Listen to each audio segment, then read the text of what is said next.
mo ba lang? Ayok ka dong. Ano ba mamaril mo? Naunahan kita eh. Ano ba mamaril mo? Sige, baba ka dito. Para mag-usap tayo.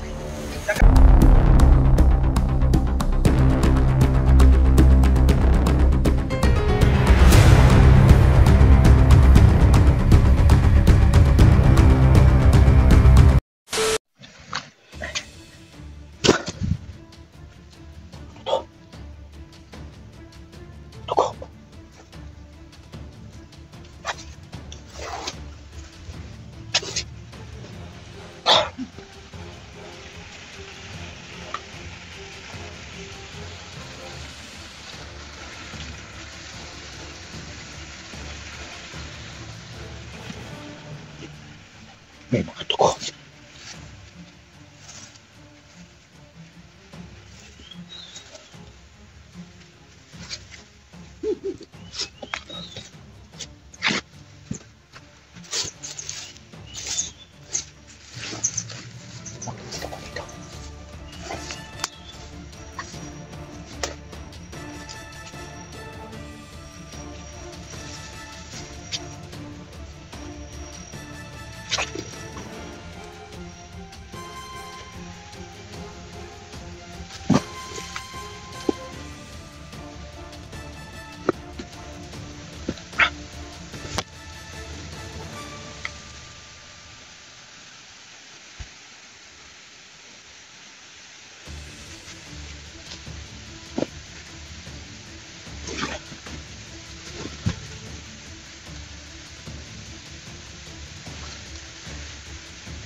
Bakit wala yung dugo dito?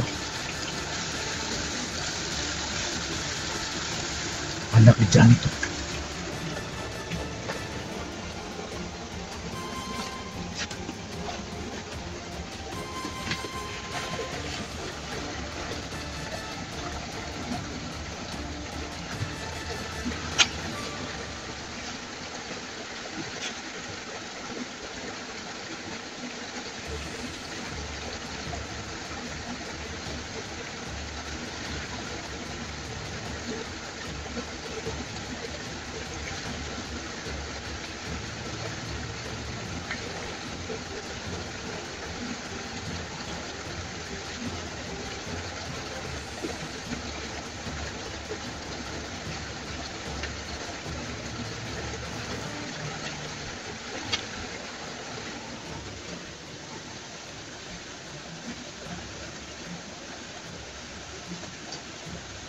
Mapanganib to.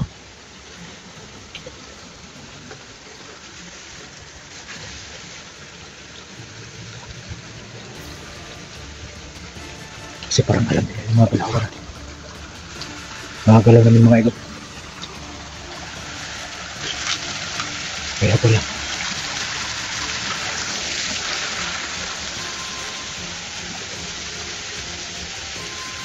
Pero kasama niya. Kasama niya si Aristotle. Kasama sa mga grupo. Lumanag kay Johnny. Tama lang.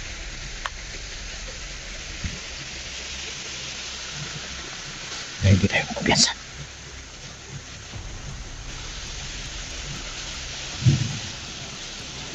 Umamit pa na pagulilong sa lubong.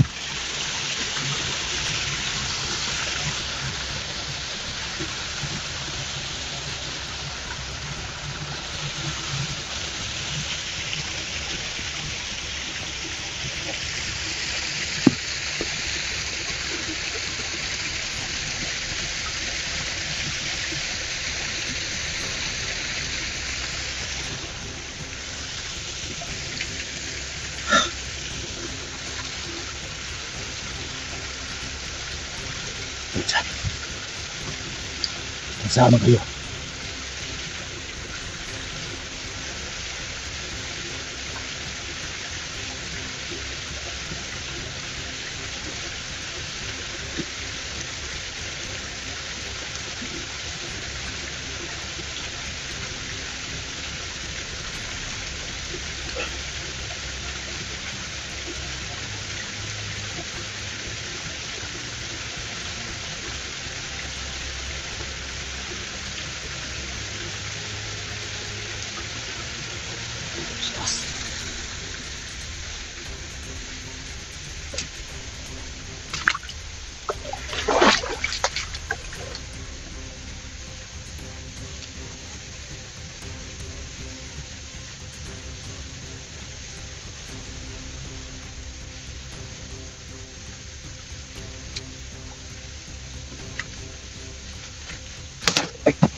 Malapit lang si Dudong sa akin.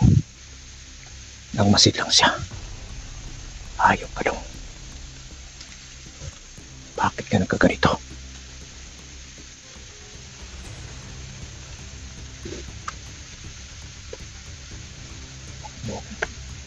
Huwag mo ako palaruan doon. Hindi mo ba ako kilala?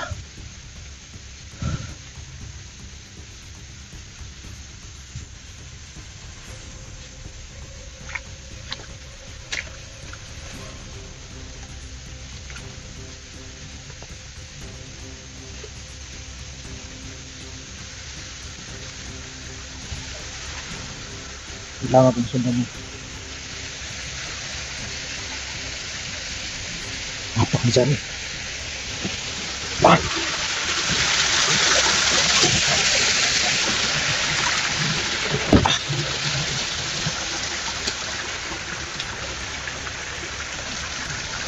Problema na wala yung dugo dito.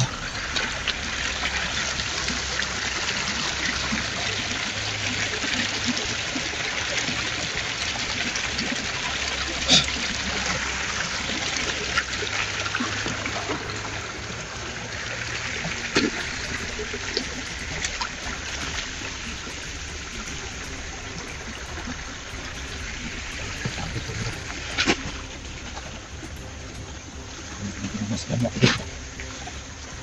Ayok ka.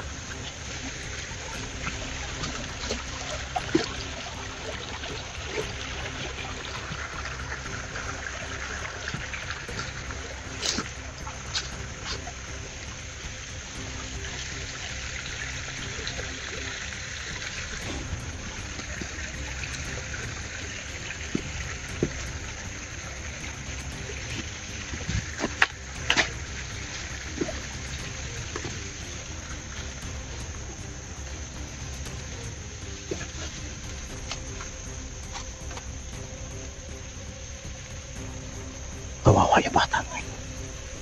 Kasi nakita ko sa video, may kawawa lang.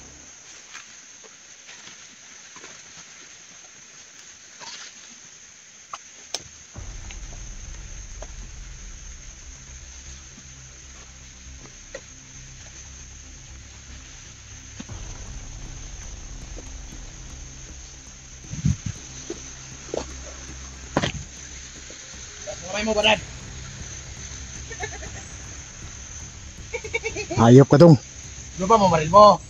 Naunahan kita eh. Ano ba mamaril mo? Say, baba ka dito. Para mag-usap tayo. Diyan ka dito ako. Ayok ka talaga. Bakit na? Sabog yung ulo mo. Bakit ka ngayon naging tusok ka na ngayon?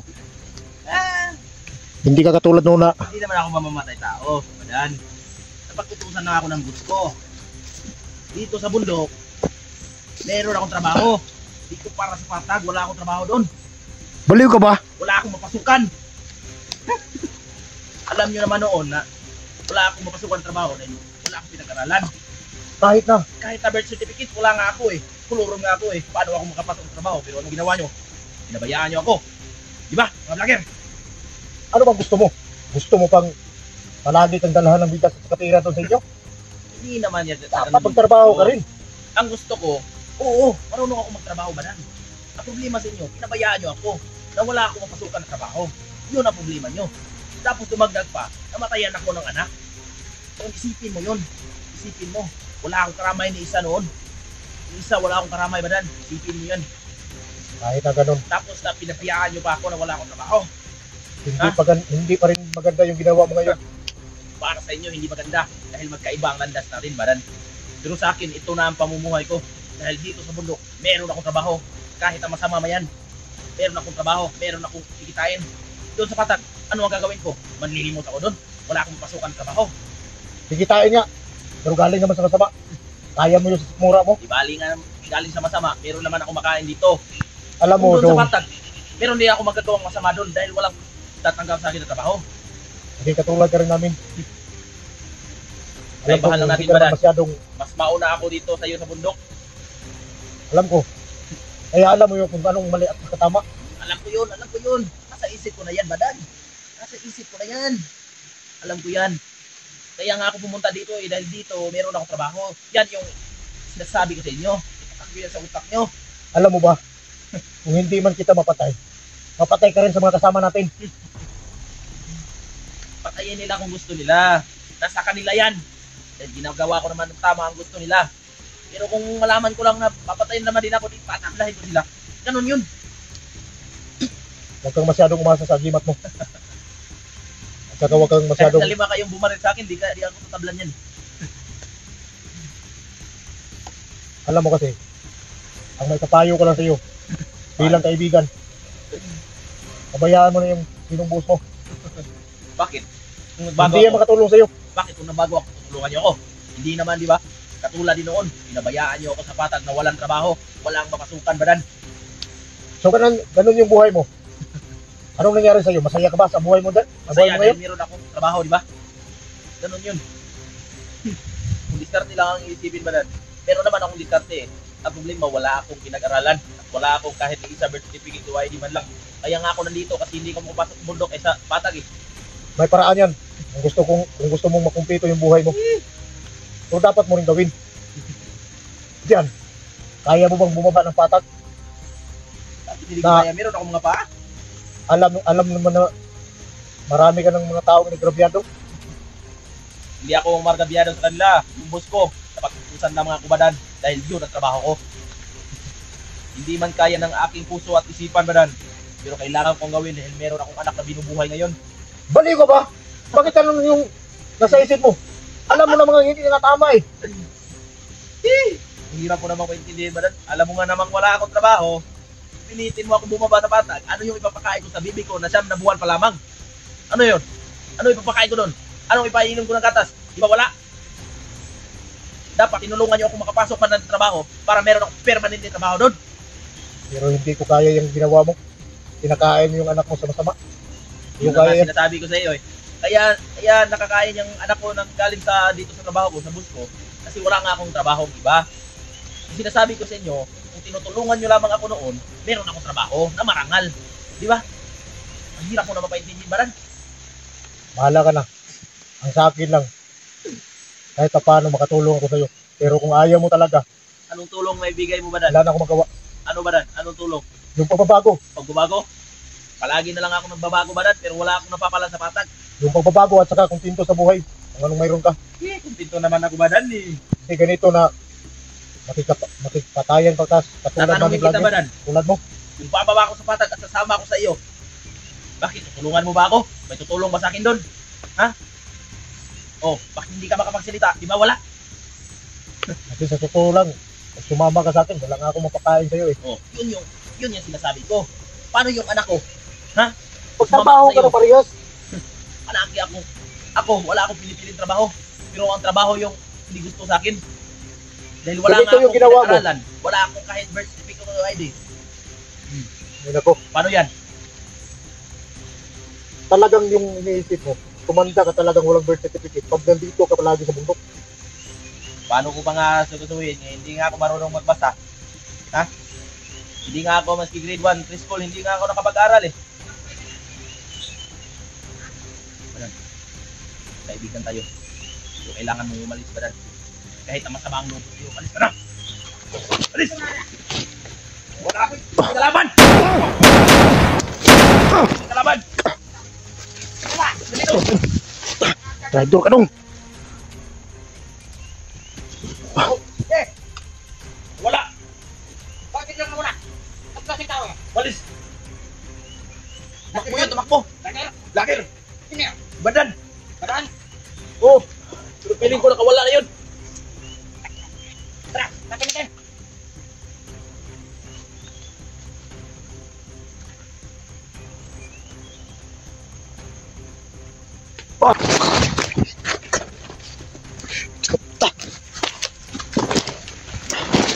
Lumaga ka ng dugong. Ayun! Nakita lang muna. Dito yun, dito! Baliw talaga to. Lang! Tumawag si boss! Boss natin tumawag! Bakit? Sabihin ko lang ha! Ika lang! Dapat nang Sabihin mo na may lakir na kapatid. ayot ka dong. Hello boss! Oh boss, nandito kami ng tauhan mo! Bakit? Nandito kami ng tauhan mo! Eh, nakapasok na vlogger! Sige boss, ang bahala dito! Sige, sige, sige! Ingat! Pero pa rin! Atin na kayo. Ayan siguro. Ano makalabas kayo dito? Sundan mo kayo. Pare, pare! Bakit? Nakalimutan ka! Bakit? Yung damit ko may dumi! Ito! oh. Gago. Pusi. Tignan mo yun! Ha? Kaya pa kita protektahan, pero sa susunod na pasok ka dito, hindi na kita tatablahin, gago ka! Ha? Kita mo yun, pinatay ko kasama ko para sa iyo! Para maligtas ka! Dahil alam ko, meron pang natitirang mabuti dito sa puso ko. Alam ko. Pero sana, huwag mo na akong pasukin dito. Hindi ko gusto yung nakita ko yung kasama mo na pinatay. Gusto ko makita yung anak ni Johnny at saka si Johnny. Bakit? Kung nakita ka niyan, bubuhayin ka. Di ba hindi? Sa susunod na magkita tayo, papatayin kita, hayop ka. Yung anak ni Johnny ang kailangan ko at saka si Johnny. Hindi ko alam!